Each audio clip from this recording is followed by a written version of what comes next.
Shalom Bapak Ibu yang dikasihi Tuhan. Kita bersyukur kembali kita boleh berkumpul hari ini. Kita boleh bersama-sama menikmati Tuhan dan kita boleh bersama-sama merayakan Paskah. Kebangkitan Tuhan adalah kebangkitan Allah kita yang hidup. Mari bersama-sama kita boleh tunduk sejenak. Kita ingin memulai ibadah kita. Kita berdoa, kita mengucap syukur atas hari-hari yang telah Tuhan berikan bagi setiap kita. Haleluya. Terima kasih Tuhan, karena Engkau sungguh baik, Engkau sungguh dahsyat bagi setiap kami Tuhan. Penyertaan-Mu yang sempurna, dan kami boleh bersama-sama menikmati Tuhan. Hari ini Tuhan kami boleh merayakan Paskah. Kami boleh merayakan kebangkitan Tuhan yang hidup. Bahwa Engkau Allah kami, Allah yang berkemenangan. Kami ingin menyembah Engkau. Kami ingin menyembah Engkau Allah yang kudus. Terima kasih Tuhan. Terima kasih Yesus. Segala pujian hanya bagi nama Engkau saja. Dan biarlah Tuhan, kami ingin memulai ibadah Paskah kami dalam tangan-Mu. Hanya di dalam nama Tuhan Yesus kami bersyukur, kami berdoa. Haleluya. Terima kasih Yesus. Kami ingin menyembah Engkau. Kami ingin bersama-sama menikmati hadirat Tuhan. Kami ingin bersama-sama memuji Engkau Allah yang hidup. Kami bangga punya Allah seperti Engkau. Kami bangga punya Allah yang hidup. Allah yang sungguh-sungguh menyertai kami. Memberikan kami pengharapan. Terima kasih Yesus. Mari kita sembah Dia. Kita memuji Dia. Ku masuk ruang Maha Kudus. Masuk ruang Maha Kudus dengan darah anak domba. Masuk ruang, ku masuk dengan hati turun menyembah.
kami memegang janji-Mu dan pengharapan kami hanya ada padamu saja. Saat kami tak melihat jalan-jalan-Mu Tuhan, Engkau sanggup berada di dalam hidup kami. Dan kami percaya Tuhan, setiap perkara dapat tanggung di dalam Engkau. Allahku akan memenuhi segala keperluanku menurut kekayaan dan kemuliaannya hanya di dalam Kristus Yesus. Saat ku tak melihat jalan-Mu, saat ku tak mengerti rencana-Mu, namun tetap ku pegang janji. Terima kasih Tuhan. Pengharapanku hanya taruh tanganmu di dada, katakan hatiku percaya. Hatiku percaya. Mari percaya. Hatiku percaya. Kami percaya Tuhan. Hatiku percaya.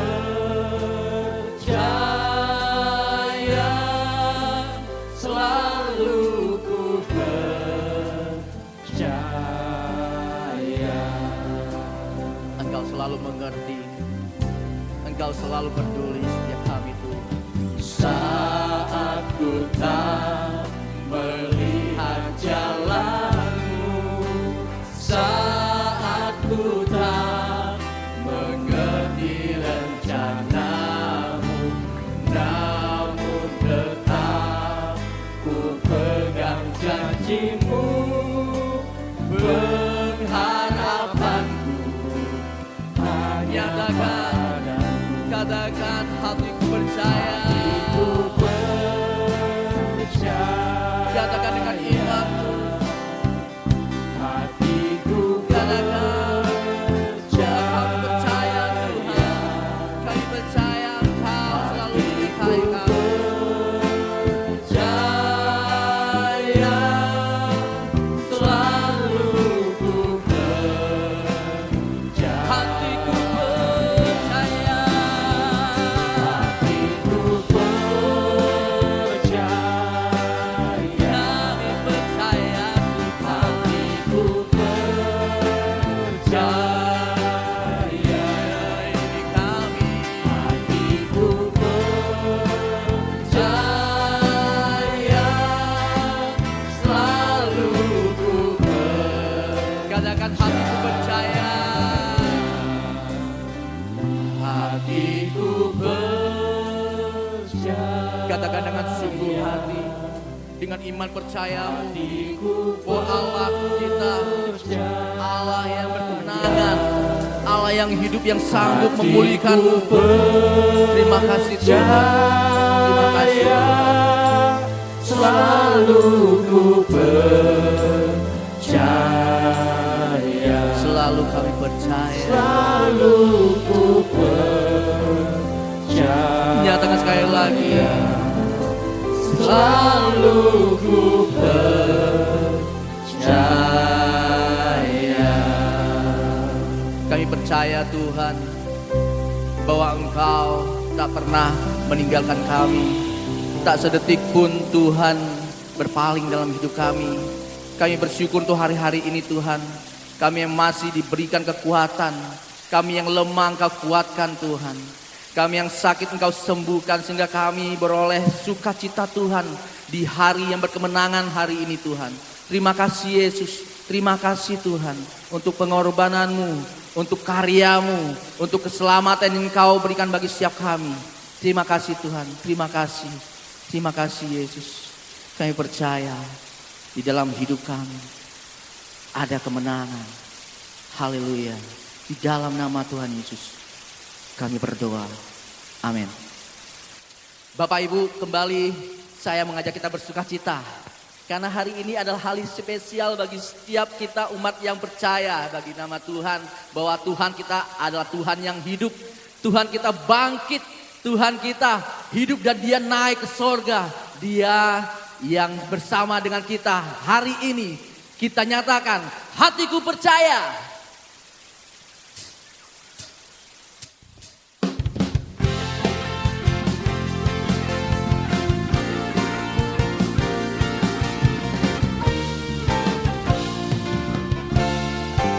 Katakan Tuhanlah, Tuhanlah kekuatan dan masmurku. Dia gunung batu dan keselamatanku. hanya padamu. Hanya padamu hatiku percaya. Dialah menara, Kaulah menara dia kota. dan kota perlindungan. Ku mau selalu bersyukur sebab cintamu padaku takkan pernah berubah.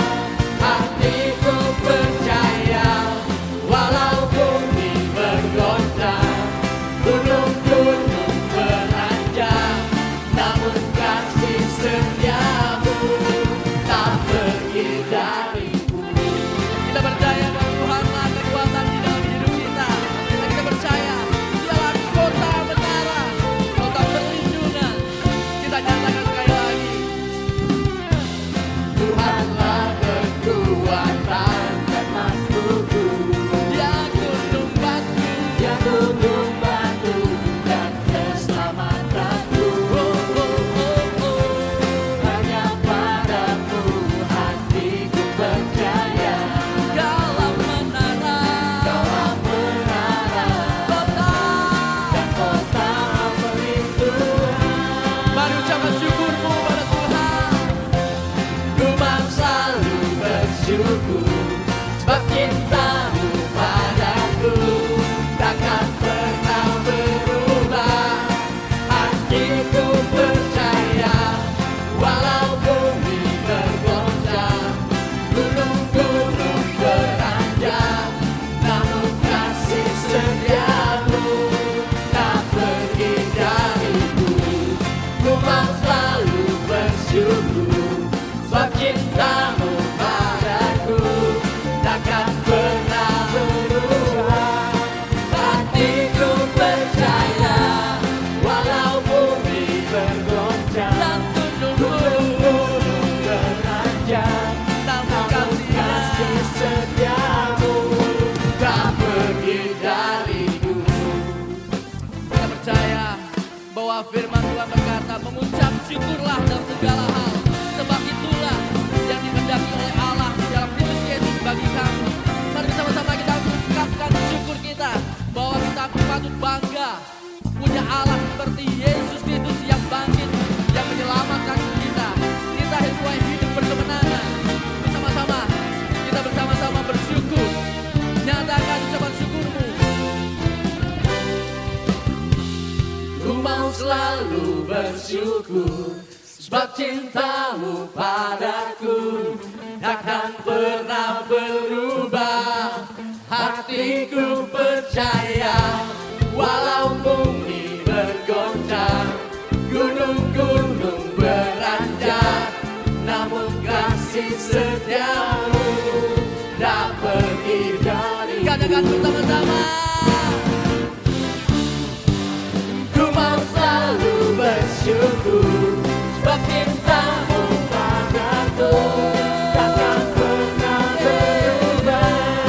Hatiku percaya walau bumi bergoncang, gunung-gunung beranjak, namun kasih setiamu tak pergi dariku. Ku mau selalu bersyukur sebab cintamu padaku takkan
Siapa yang percaya pada hari ini bahwa dia bangkit, dia hidup, lambaikan tanganmu.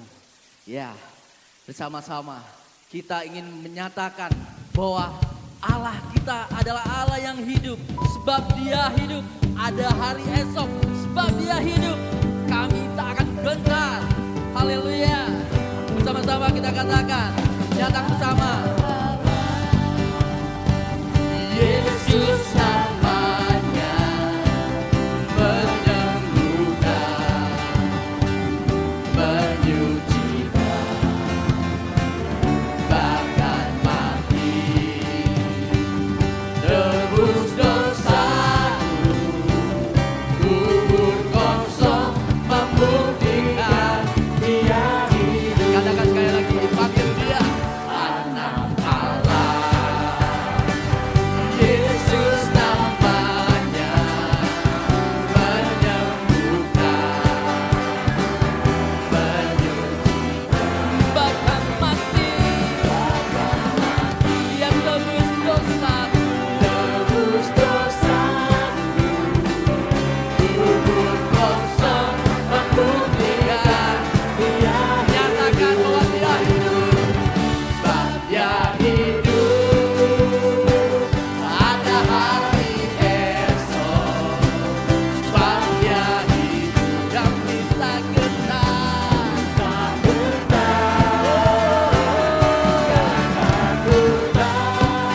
Yang pegang hari esok, hidup jadi berarti sebab dia hidup. Katakan Yesus Kristus, dialah juru selamat.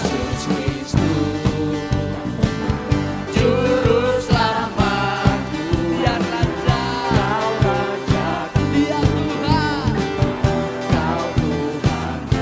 Kau telah bangkit,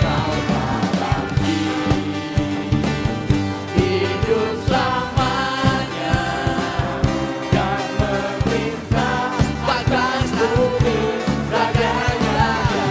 Katakan, dia hidup, ada hari esok, sebab dia hidup. Haleluya.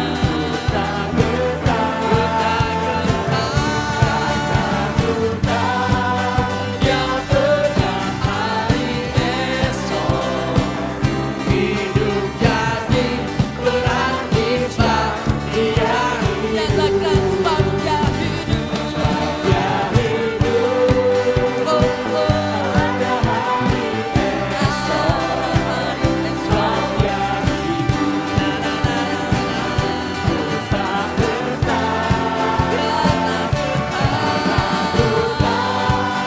dia pegang hari esok, hidup jadi berarti sebab dia hidup. Jadi berarti sebab dia hidup. Jadi berarti sebab dia hidup. Haleluya.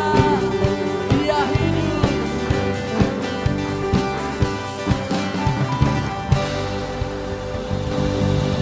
Haleluya.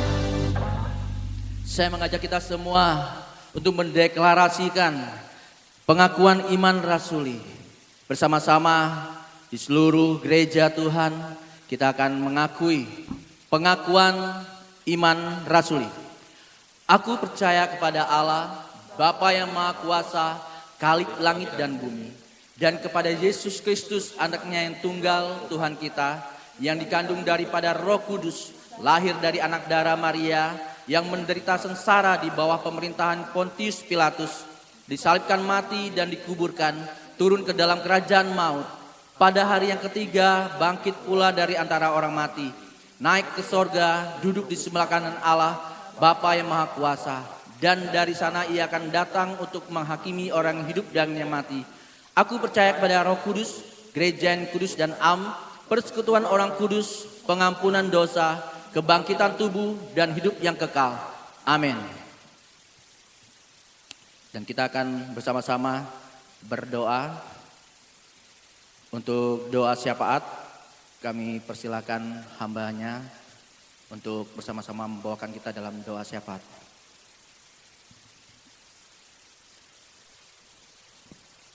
Mari saudara-saudara, di hari Paskah ini kita tidak henti-hentinya berdoa kepada Tuhan. Yang pertama-tama mari kita berdoa untuk perjuangan dunia saat ini sedang menghadapi pandemi COVID-19. Kita doakan untuk pemerintah di seluruh dunia, baik itu di negeri kita Indonesia maupun negeri-negeri lain yang juga sedang berjuang menghadapi pandemi ini. Kita doakan supaya apa yang diupayakan bisa berhasil dengan baik untuk menanggulangi masalah ini. Mari kita berdoa bersama. Tuhan, kami berdoa, kami memohon supaya perhatian Tuhan terus tertuju, walaupun kami tahu perhatian-Mu tidak pernah hentinya kepada dunia yang Kau kasih ini Tuhan. Dunia yang saat ini sedang guncang karena persoalan pandemi yang menghantam begitu banyak orang ya Tuhan. Kami berdoa memohon tiada hentinya supaya Tuhan terus beserta dan menolong untuk setiap usaha-usaha yang dilakukan oleh pemerintah-pemerintah baik itu di negeri kami di Indonesia maupun di luar negeri. Supaya Tuhan ada banyak orang yang bisa diselamatkan melalui pengobatan-pengobatan yang diupayakan. Dan untuk tim dokter, tim medis, mereka yang berjuang Tuhan siang dan malam untuk merawat orang-orang yang terjangkit, agar mereka diberikan kekuatan daripada Tuhan, untuk mereka tetap setia dalam pekerjaan mereka, diberikan sukacita di tengah-tengah himpitan. Inilah doa kami dan permohonan kami. Kami di Bangka yang relatif aman ini Tuhan, biarlah kami juga boleh menggunakan kesempatan ini Tuhan untuk hidup berkenan bagi nama Tuhan. Inilah doa kami dan permohonan kami. Hanya di dalam nama Tuhan Yesus kami berdoa. Amin. Mari kita juga berdoa bagi gereja-gereja Tuhan di seluruh dunia, khususnya pada hari ini yang merayakan Paskah, hari kebangkitan Tuhan. Kita diingatkan kembali bahwa sumber pengharapan kita, yaitu dari Tuhan kita Yesus Kristus yang sudah mati dan yang sudah bangkit. Biar gereja-gereja Tuhan di seluruh dunia selalu setia kepada panggilan Tuhan untuk memberitakan Injil ini bagi orang-orang yang belum percaya. Mari kita berdoa bagi gereja kita juga supaya terus diberi kesempatan oleh Tuhan untuk menjadi gereja yang memberitakan Injil. Mari kita berdoa bersama-sama. Tuhan, kami bersyukur hari ini kami boleh merayakan Paskah. Engkau sudah mati selama 3 hari, tetapi Engkau bangkit untuk menyatakan kuasa-Mu, kemenangan-Mu ya Tuhan atas dosa, atas maut.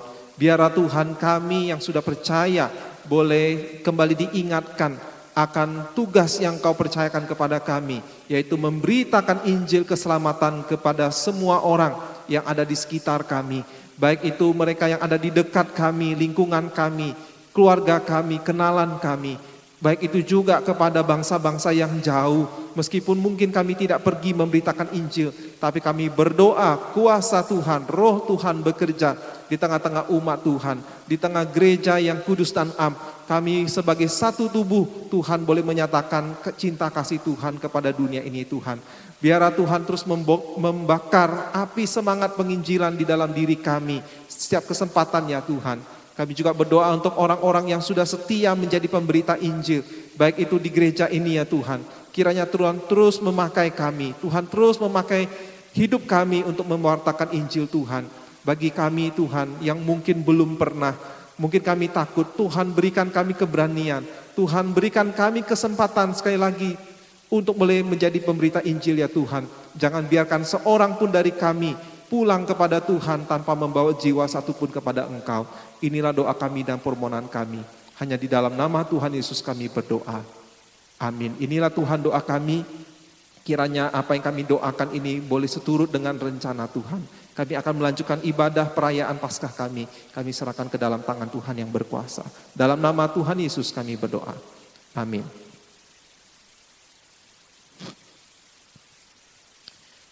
Baik, mari Bapak Ibu, saya kembali mengajak kita membuka Alkitab kita yang terdapat di 1 Tesalonika pasalnya yang ke-5, ayatnya yang ke-9 sampai dengan ayatnya yang ke-10. 1 Tesalonika pasalnya yang ke-5, ayat yang ke-9 sampai dengan ayatnya yang ke-10. Kita baca bersama-sama. 2, 3. Karena Allah tidak menetapkan kita untuk ditimpa murka, tetapi untuk beroleh keselamatan oleh Yesus Kristus Tuhan kita, yang sudah mati untuk kita, supaya entah kita berjaga-jaga, entah kita tidur, kita hidup bersama-sama dengan Dia. Amin. Demikian pembacaan firman Tuhan, dan kita bersama-sama akan melanjutkan ibadah kita Paskah. Hari ini kita akan mendengarkan kebenaran firman Tuhan yang akan disampaikan oleh Guru Injil Filemon. Bersama-sama kita ingin menikmati kemurahan Tuhan, dan kita percaya bahwa Allah kita, Allah yang hidup itu membayar dosa-dosa kita dengan darahnya yang mahal. Dia telah mati dan Dia telah bangkit. Dia telah menangkan kuasa maut, mengalahkan kuasa maut. Ini kami Tuhan. Kami ingin meletakkan hidup kami pada mezbah-Mu ya Tuhan.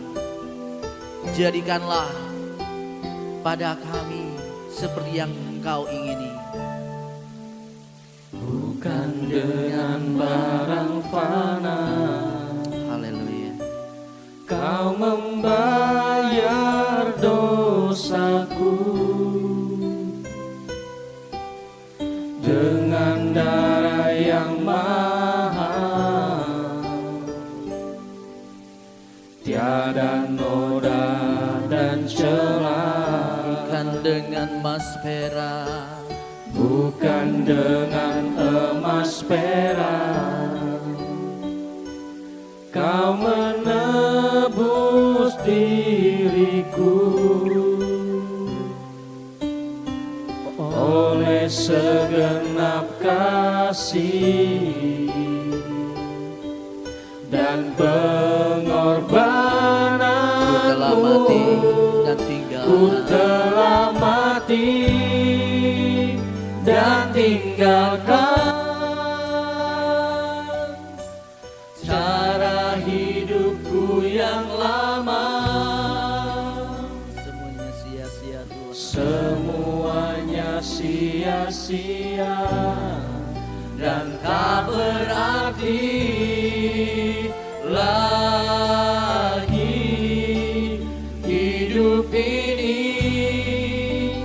ku letakkan pada mezbah-Mu ya Tuhan.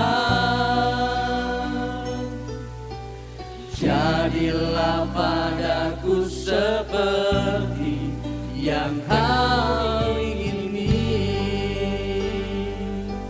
Bukan dengan emas perak Engkau menebus diri Kau.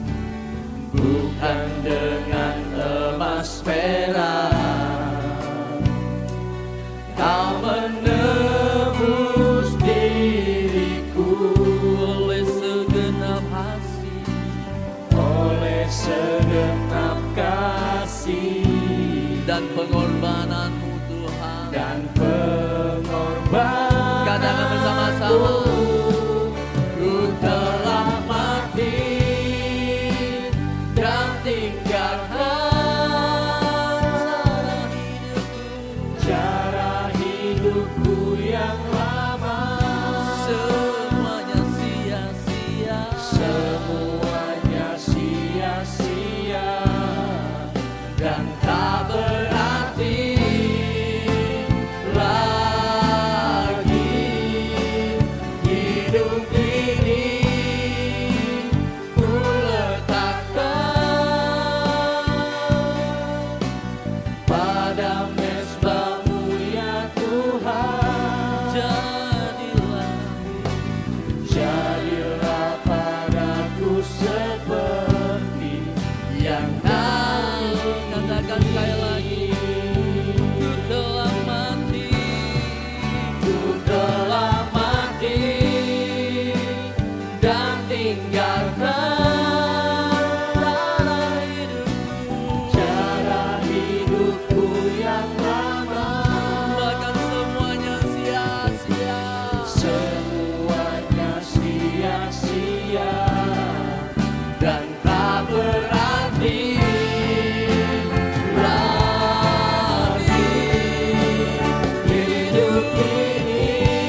Jadilah padaku seperti yang hari ini.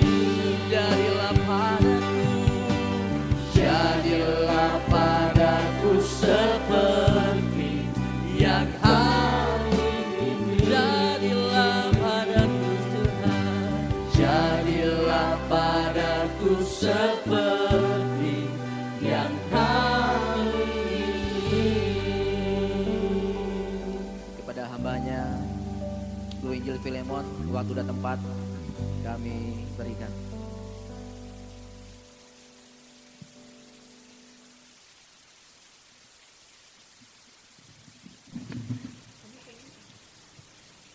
Shalom saudara-saudara sekalian.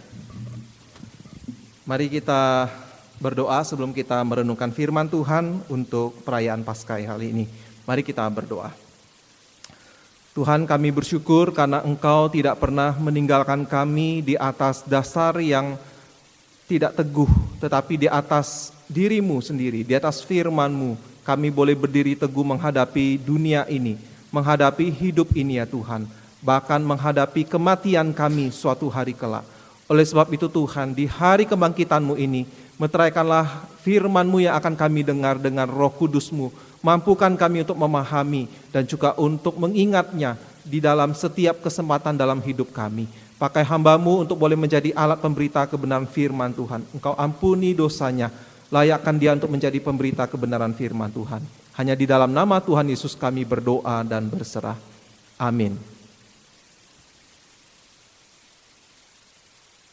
Shalom saudara-saudara, saya bersyukur karena hari ini saya bisa menyampaikan firman Tuhan meskipun kita terpisahkan oleh tempat ya dan waktu. Hari ini saya akan berkhotbah dengan tema Yesus nama yang tertinggi. Yesus nama yang tertinggi. Apa artinya dan apa dampaknya bagi kita? Nah, saudara-saudara, di saat keadaan sulit, di saat kita sedang menghadapi tantangan hidup, maka tantangan untuk berkata bahwa Allah itu baik, bahwa Dia itu tidak tinggal diam, Dia itu sedang bekerja, tantangannya menjadi makin besar. Kita sedang berada di dalam situasi yang saya yakin akan tercatat oleh sejarah, akan selalu dikenang oleh seluruh dunia. Karena kita sedang berada di kondisi pandemi mungkin yang terluas yang pernah dialami dunia. Karena menjangkau begitu jauh ke banyak tempat, banyak negara. Tetapi saudara-saudara, sebetulnya pandemi kali ini belumlah yang terburuk. Dan kita berdoa semoga tidak terjadi. Bagi kita orang Kristen, masa seperti ini menjadi momen tidak hanya bagi dunia, tetapi bagi kita sendiri diuji seberapa kokohnya iman kita kepada Tuhan. Bila Anda merasa cemas, merasa tidak tenang, bagaimana masa depan? Nah, saudara-saudara, mungkin inilah momen bagi kita untuk mempertebal keyakinan kita, supaya kita hidup di atas dasar yang teguh, yaitu Yesus Kristus. Kesehatan kita, kalau kesehatan kita itu baik, kesehatan kita itu selalu prima, saudara-saudara, sebetulnya kesehatan kita itu adalah seperti pasir, suatu hari akan bergeser. Suatu hari tidak menjadi dasar yang kokoh lagi. Kita berdoa supaya ilmuwan yang sedang mencari vaksin bagi pandemi ini supaya berhasil. Tetapi saudara-saudara, berhasil atau tidak, sekali lagi, itu semua adalah pasir. Ekonomi juga adalah pasir. Saudara-saudara, baik kita hidup ataupun kita mati, kita perlu dasar yang teguh, yaitu dasar yang pasti, yang menjadi tempat kita bersandar, tempat kita berpijak. Dan tidak ada dasar lain yang sekuat Yesus Kristus Tuhan kita, yang hari ini kebangkitannya kita rayakan. Nah, seseorang bernama J.B. Phillips pernah menulis dan menerbitkan sebuah buku, saudara-saudara. Bukunya diberi judul Your God is Too Small. Kalau dalam bahasa Indonesianya artinya Allahmu terlalu kecil. Nah, saudara-saudara, buku itu ia tulis untuk mengajak orang-orang pembacanya memperluas, memperdalam pengetahuan mereka tentang kemuliaan Allah. Tetapi ironisnya, dia menulis buku itu justru untuk orang-orang Kristen. Mengapa saya katakan ironis? Karena seharusnya orang Kristenlah yang paling tahu, lebih tahu tentang Allah yang benar, tentang Allah yang maha tinggi, tentang Allah yang maha besar. Nah, seorang pendeta lain bernama R.C. Sproul, dia sudah meninggal. Dia adalah seorang dosen teologi dan penulis banyak buku. Dia juga pernah berkomentar, saudara-saudara. Sebagai seseorang yang banyak menulis buku, yang bergelut di dunia literatur Kristen, yang akrab dengan banyak penerbit buku-buku Kristen. Dia pernah berkata bahwa buku-buku tentang Yesus banyak yang tidak sukses di toko-toko buku Kristen. Mengapa, saudara-saudara? Dia bilang dia juga tidak tahu alasannya, persisnya kenapa.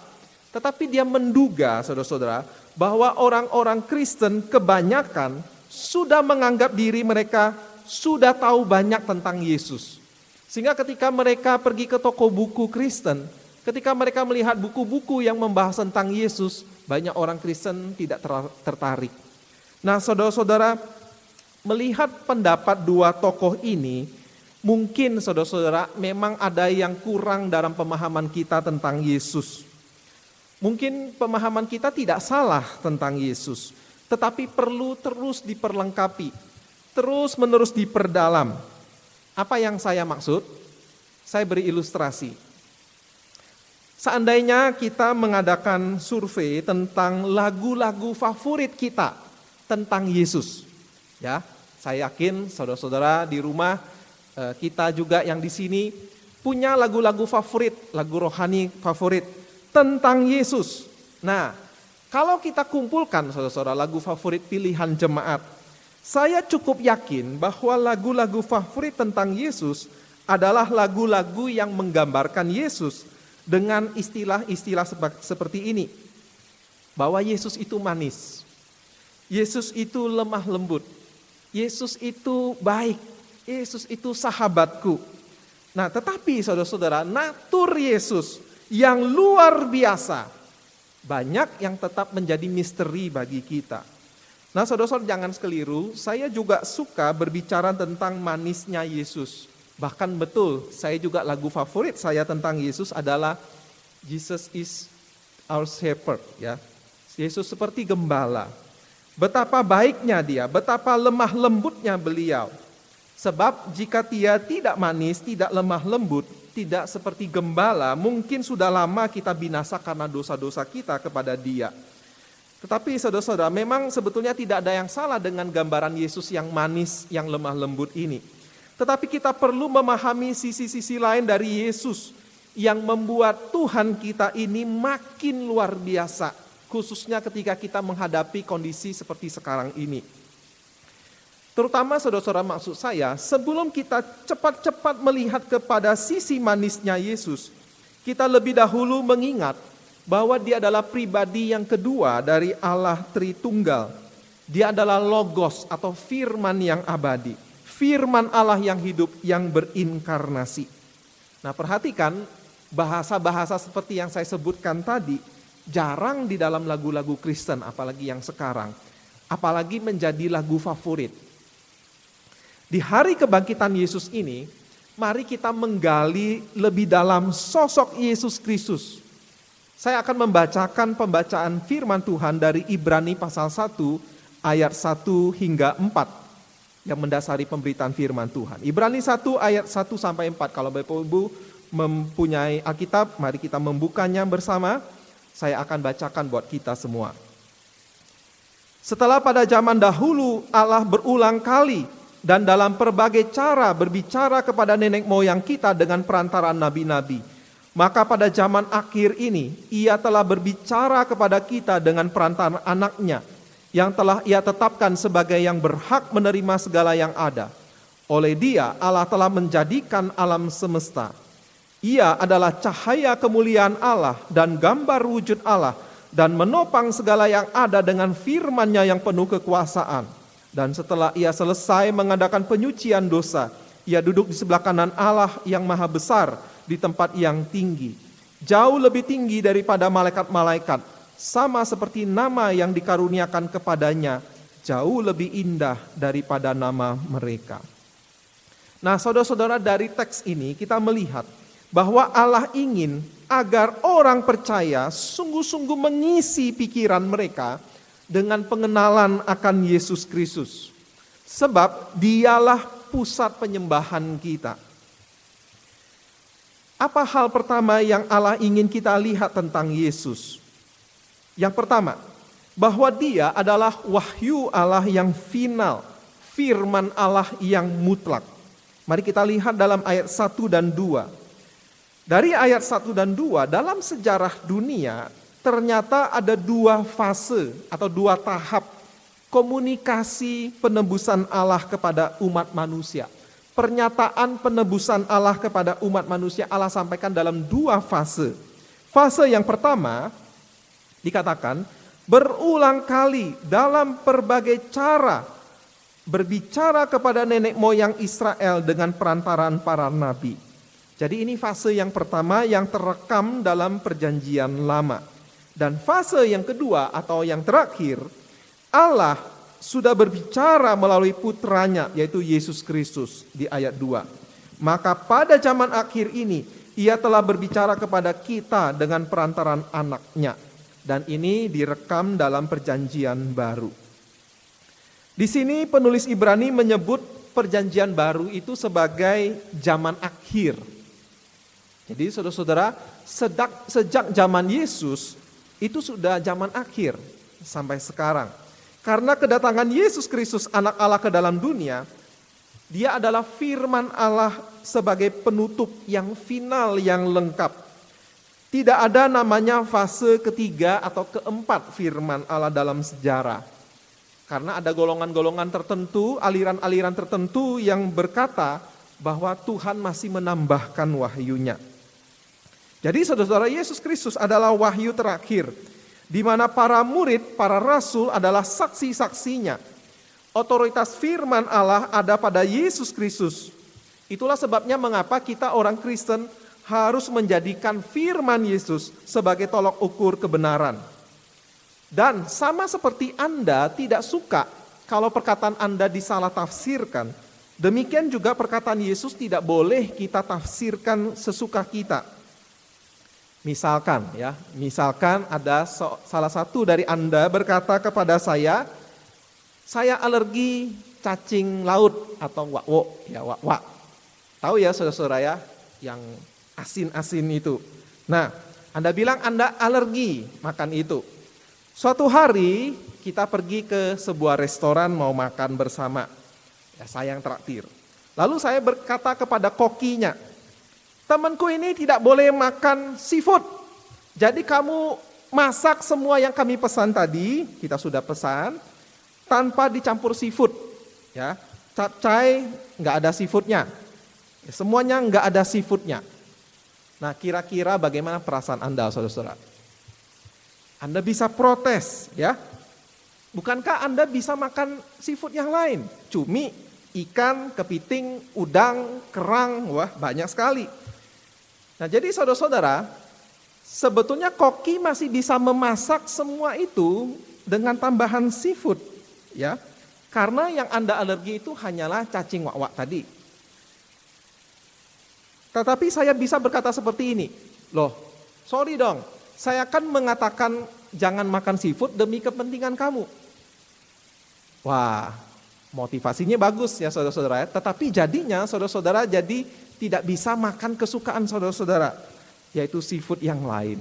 Nah, jadi saudara-saudara, perkataan Yesus tidak bisa kita sembarangan tafsir, tidak seperti apa yang Tuhan Yesus maksudkan. Jadi inilah kebenaran pertama tentang Yesus Kristus yang kebangkitannya kita rayakan hari ini. Dia adalah firman Allah yang hidup. Perkataannya adalah wahyu final dari Allah.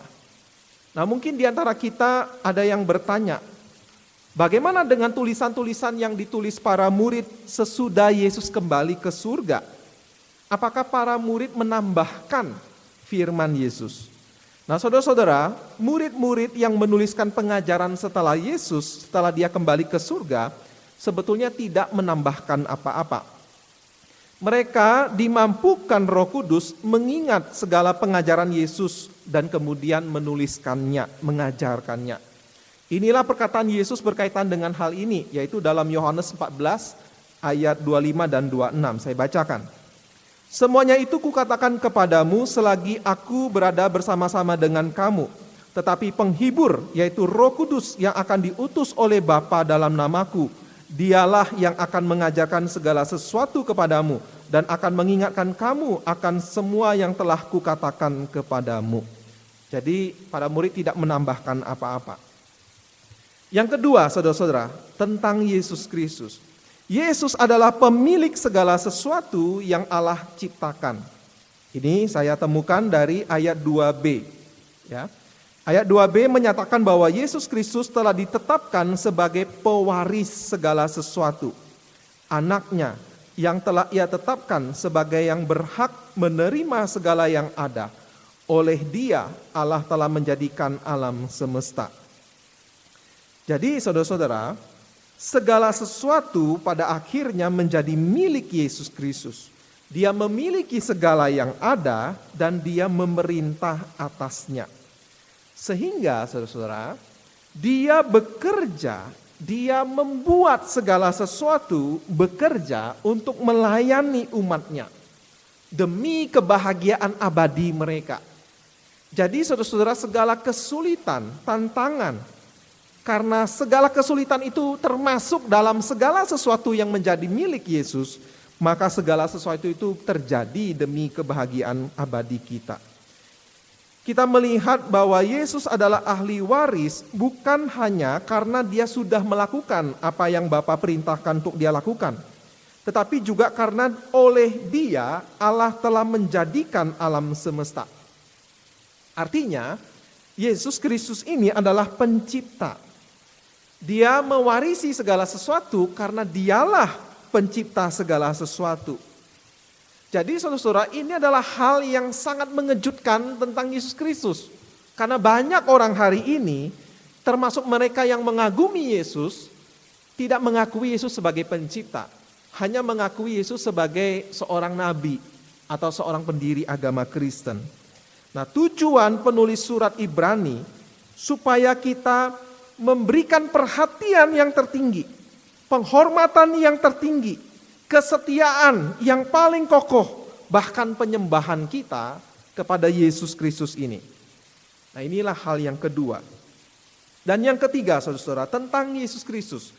Yesus Kristus adalah cahaya kemuliaan Allah dan gambar wujud Allah. Artinya, kita hanya dapat mengenal Allah dengan benar melalui pengenalan kita akan Yesus Kristus. Tidak ada cara lain. Ini dinyatakan dalam ayat 3a. Ia adalah cahaya kemuliaan Allah dan gambar wujud Allah. Konsep kemuliaan Allah itu sangat sering dinyatakan lagi dan lagi dalam perjanjian lama. Dan terang kemuliaan Allah itu tidak bisa disandingkan dengan kemuliaan milik siapapun. Sebab Allah adalah yang ada di tempat maha tinggi. Inilah kemuliaan yang dimanifestasikan dalam teofani Shekinah atau awan terang yang menampilkan kebrilianan diri Allah yang murni. Shekinah adalah kemuliaan Dia yang berdiam di dalam terang yang tak terhampiri, yang adalah api yang menghanguskan. Nah, saudara-saudara, Ibrani mengatakan Yesus adalah terang tersebut. Dia adalah terang yang membutakan mata Paulus dalam perjalanannya menuju Damsyik. Tetapi apa maksudnya bahwa Yesus adalah cahaya kemuliaan dan gambar wujud Allah? Apakah ini sama seperti Adam? Karena Adam diciptakan menurut gambar Allah. Nah, kita ingat saudara-saudara, seorang rasul bernama Filipus pernah membuat permintaan kepada Yesus. Demikian dia berkata, Tuhan, tunjukkanlah Bapa itu kepada kami, itu sudah cukup bagi kami. Jawaban Yesus, saudara-saudara, perlu kita pikirkan, perlu kita renungkan, yaitu di dalam Yohanes 14 ayat 9 hingga 11. Demikian kata-kata Yesus. Telah sekian lama aku bersama-sama kamu, Filipus. Namun engkau tidak mengenal aku? Barang siapa telah melihat aku, ia telah melihat Bapa. Bagaimana engkau berkata, tunjukkanlah Bapa itu kepada kami? Tidak percayakah engkau bahwa aku di dalam Bapa dan Bapa di dalam aku? Apa yang aku katakan kepadamu tidak aku katakan dari diriku sendiri, tetapi Bapa yang diam di dalam aku, dialah yang melakukan pekerjaannya. Percayalah kepadaku bahwa aku di dalam Bapa dan Bapa di dalam aku, atau setidak-tidaknya percayalah karena pekerjaan-pekerjaan itu sendiri. Amin. Nah, saudara-saudara, jawaban Yesus sebetulnya masih cukup panjang. Lalu bagaimana kita memahami Yesus di dalam Bapa dan Bapa di dalam Yesus? Nah, saudara-saudara, saya akan menjelaskan dengan bantuan penjelasan dari Jonathan Edwards. Jonathan Edwards ini pendeta yang terkenal, walaupun gereja kecil hanya dia layani sampai akhir hayatnya, dan dia meninggal dalam usia yang masih muda karena sakit. Tetapi dia sangat brilian ketika dia memikirkan firman Tuhan. Tuhan membukakan padanya kebenaran-kebenaran tentang dirinya. Nah, sebelum saya menjelaskan penjelasan beliau, ada beberapa hal yang perlu saudara-saudari ketahui, yang perlu saudara-saudari sadari. Yang pertama, bahwa bahasa manusia itu terbatas untuk menjelaskan pencipta. Bahasa yang kita pakai itu adalah bahasa manusia yang adalah ciptaan. Bagaimana mungkin bahasa itu menjelaskan Allah yang adalah pencipta? Sebetulnya tidak mampu, hanya terbatas. Yang kedua, kita berpikir di dalam ruang dan waktu. Bahasa yang kita pakai itu membahas dalam ruang dan waktu. Sedangkan Allah adalah ada sejak kekal, sebelum ruang dan waktu ada diciptakan. Yang ketiga, segala bahasa penjelasan tentang Allah itu bersifat antropomorfisme. Wah, apaan? Yakni Allah yang bukan manusia dibahasakan, diubah, yaitu morfeo, ke dalam bahasa manusia, antropos. Jadi dalam penjelasan Edwards yang akan kita dengar, kita harus ingat, semua bahasa manusia bersifat antropomorfis bagi Allah, dan kita memakai istilah-istilah dalam kronologis, yaitu dalam ruang dan waktu, seolah-olah ada sebab akibat. Tetapi Allah, harus kita ingat, adalah kekal. Jadi siap-siap, beginilah penjelasan Edwards. Saya akan parafrasekan bagi kita. Bapa adalah pribadi pertama, ya. Pertama, sekali lagi, bahasa manusia, seolah pribadi kedua dan ketiga itu datang belakangan. Tetapi ingat, itu tidak. Bapa sejak kekal, sejak mula ada, dan ketiganya ada. Bapa ini memiliki ide, pikiran, akal budi, reason, atau bahasa Yunaninya logos, atau kita terjemahkan firman. Firman tentang siapakah dirinya. Nah, dalam bahasa Inggris, image atau gambar, itulah asal kata imajinasi. Ya, pikiran, imajinasi. Anda dan saya, kita semua punya imajinasi tentang siapa diri kita.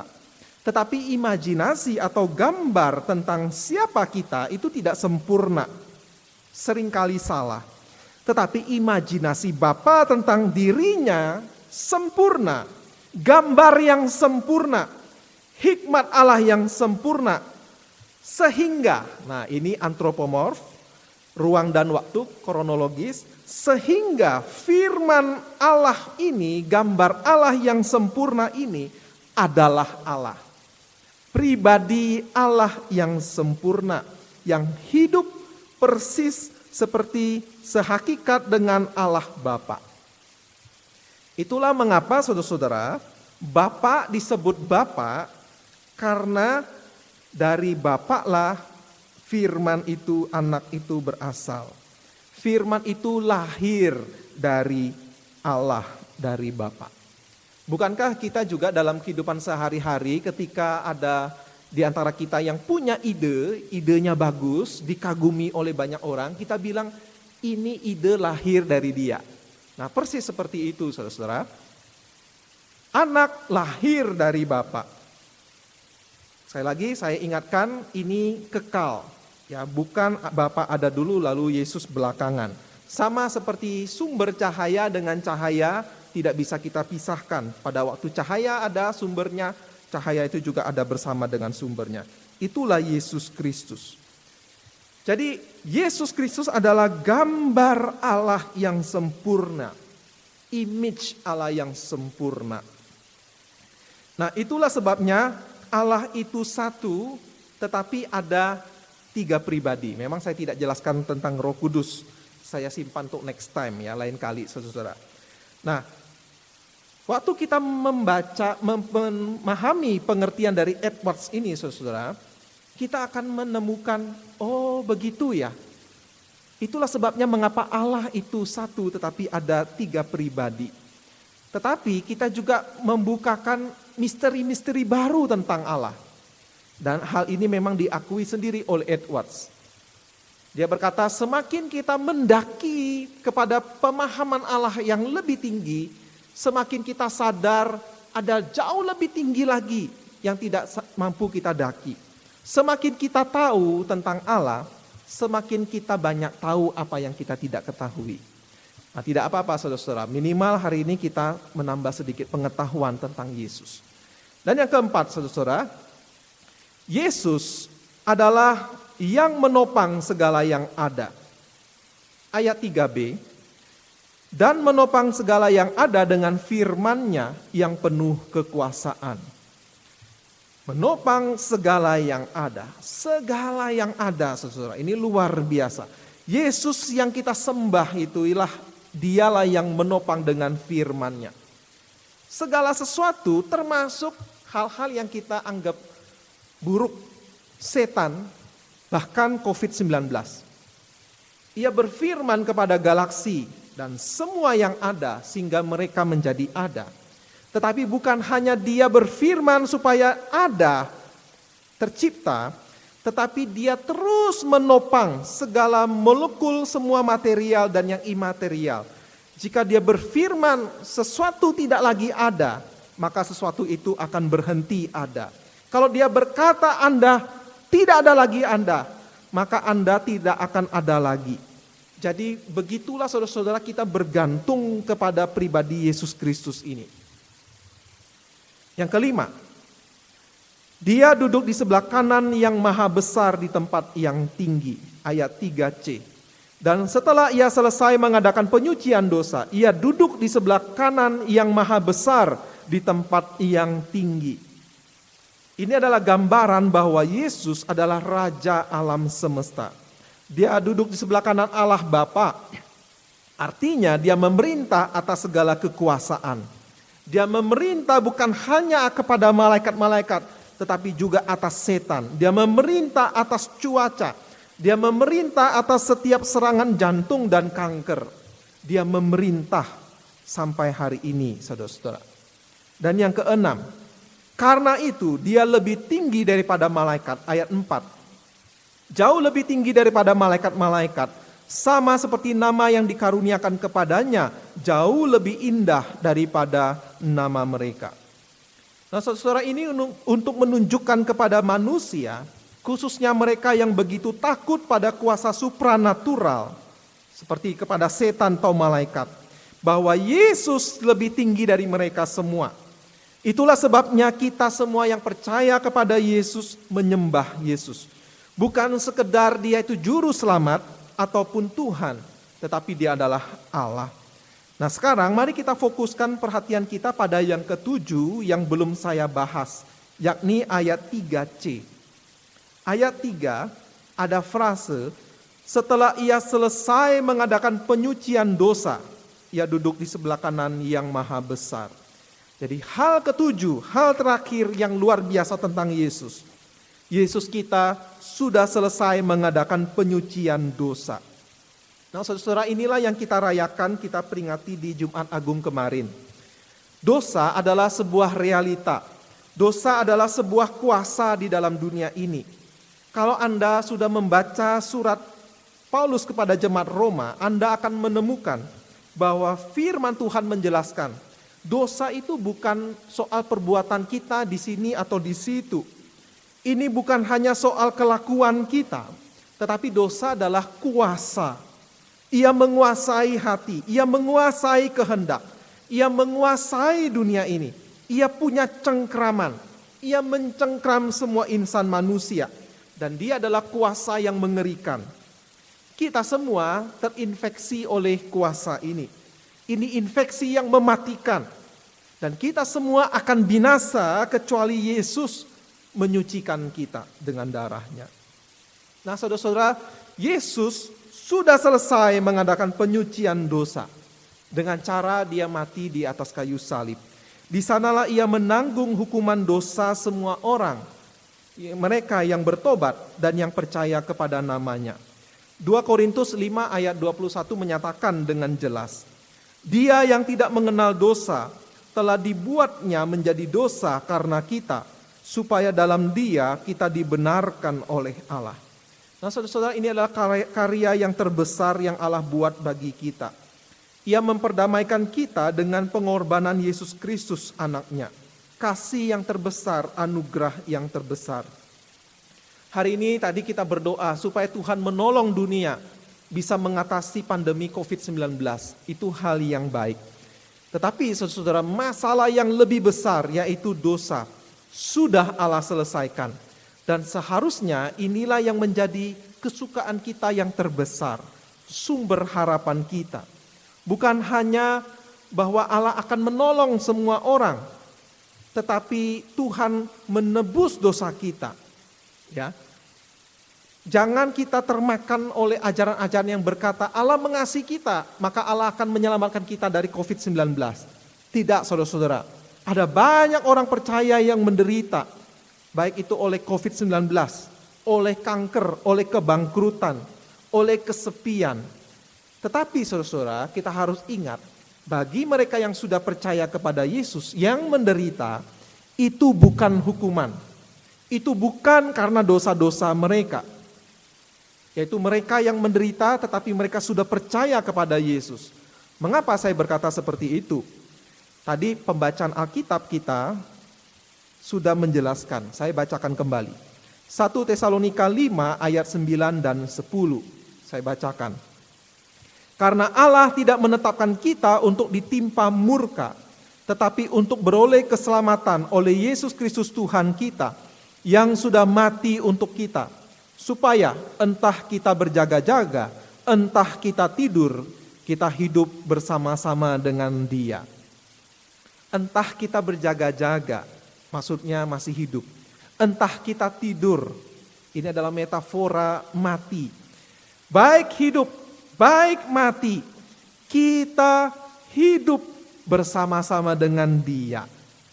Nah saudara-saudara, artinya entah itu kita di bumi, entah kita di surga kelak, kita selalu bersama-sama dengan Yesus.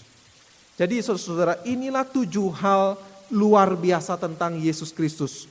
Sehingga namanya adalah nama yang tertinggi, nama di atas segala nama. Saya akan sebutkan dengan cepat.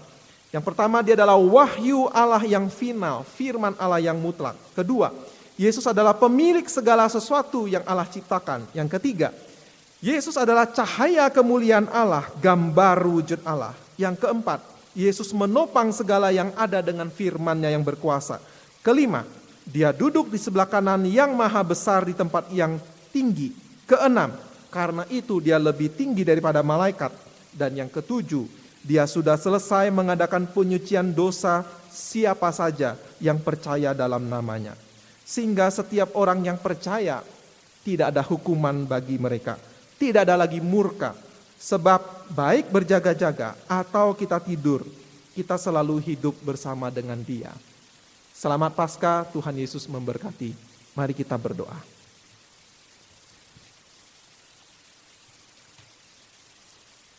Tuhan Yesus, Engkau adalah Juru Selamat, Allah yang agung, yang luar biasa. Di hari kebangkitan-Mu ini, kami ingat 7 hal yang membuat Engkau yang maha tinggi, nama yang terindah. Berikanlah kami perasaan kagum itu Tuhan, karena melihat siapa Engkau lewat firman-Mu. Dan kami rindu Tuhan, suatu hari kelak dengan mata jasmani kami akan melihat Engkau ditinggikan, dimuliakan. Terima kasih untuk boleh menjadi Tuhan kami, menjadi juru selamat kami. Biarlah hidup kami selalu penuh sukacita karena kami hidup bersama-sama dengan Engkau. Terima kasih Tuhan Yesus. Di dalam nama Yesus Kristus Tuhan dan Juru Selamat kami berdoa. Amin. Haleluya. Sungguh firman yang hidup. Mari bersama-sama kita meresponi firman Tuhan. Kita akan merendahkan diri sehingga Dialah yang semakin ditinggikan, Dia yang semakin dimuliakan. Mari kita bersyukur pada Tuhan sebab kasih Tuhan yang tak berkesudahan atas hidup kita.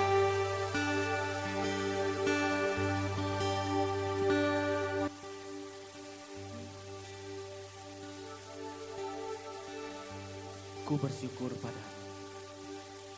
Ku bersyukur padamu Tuhan atas kasih-Mu.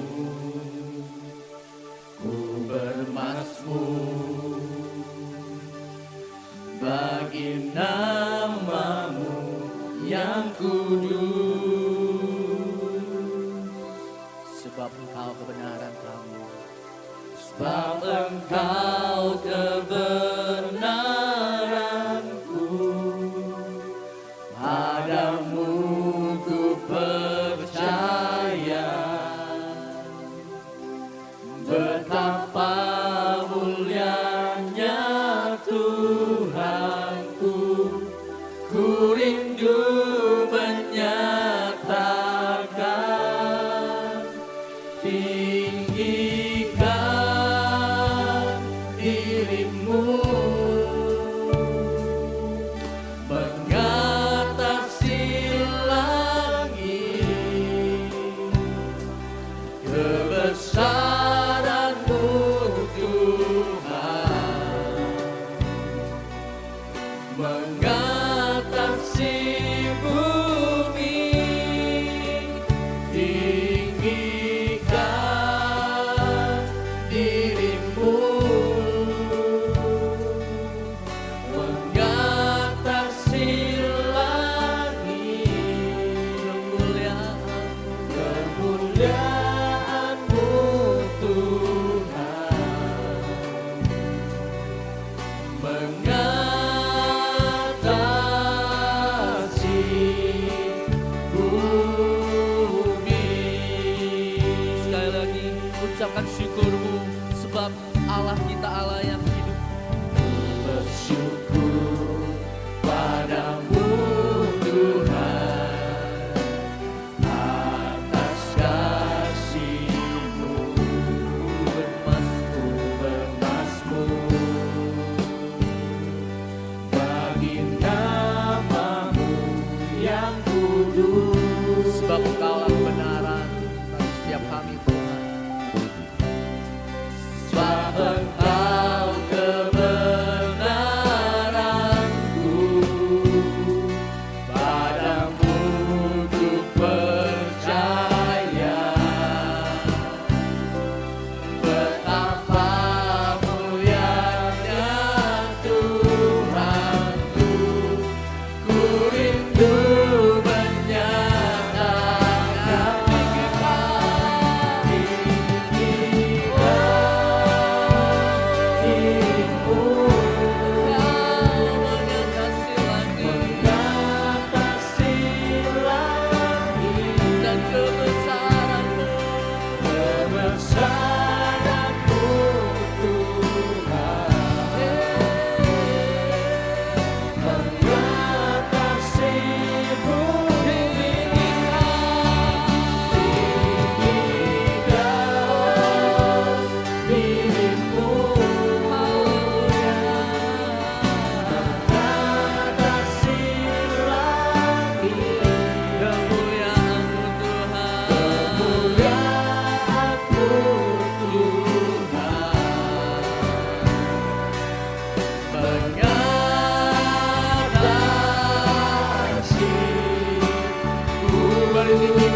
disampaikan oleh Guru Injil Yoel.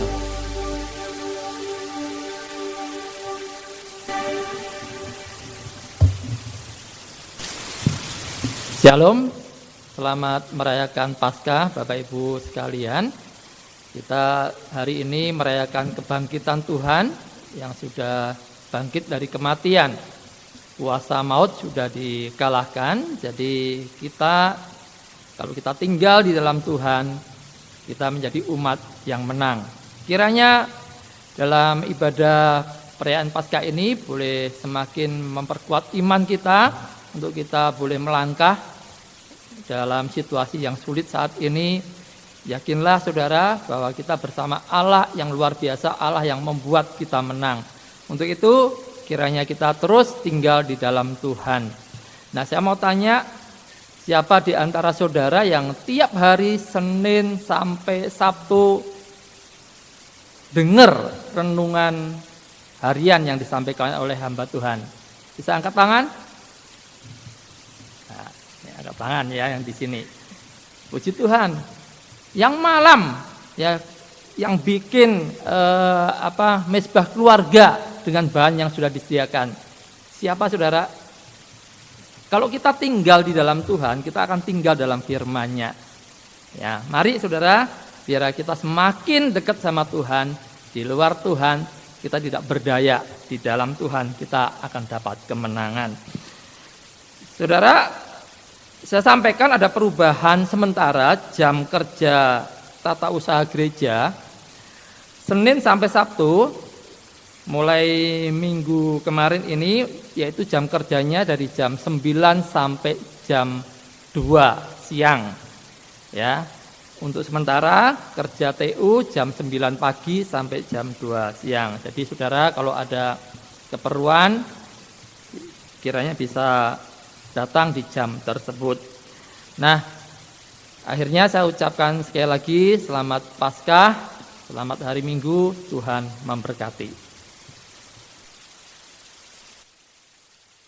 Terima kasih kepada hambanya. Mari bersama-sama kita akan menutup ibadah Paskah kita pada hari ini. Kita akan bersama-sama menaikkan pujian haleluya. Haleluya.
berkat yang akan disampaikan oleh Gembala sidang kita.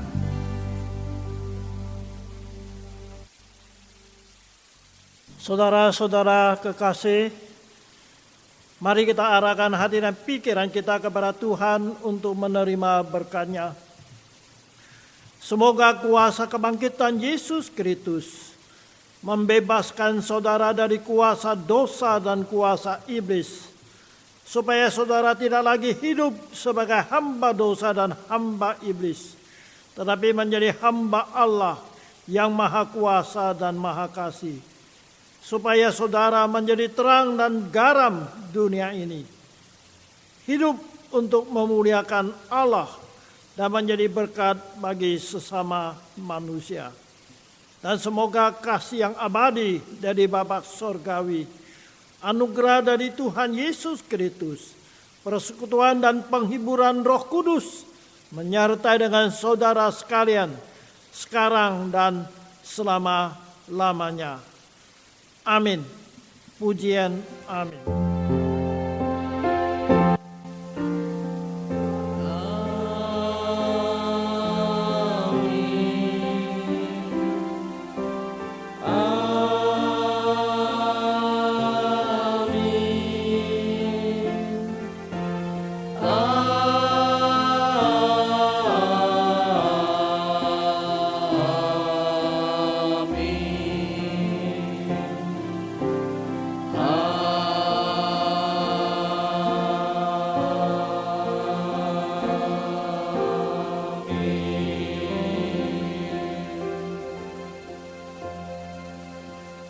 Ibadah Paskah kita sampai di sini. Tuhan Yesus memberkati. Sampai jumpa di minggu-minggu yang akan datang. Tuhan Yesus memberkati.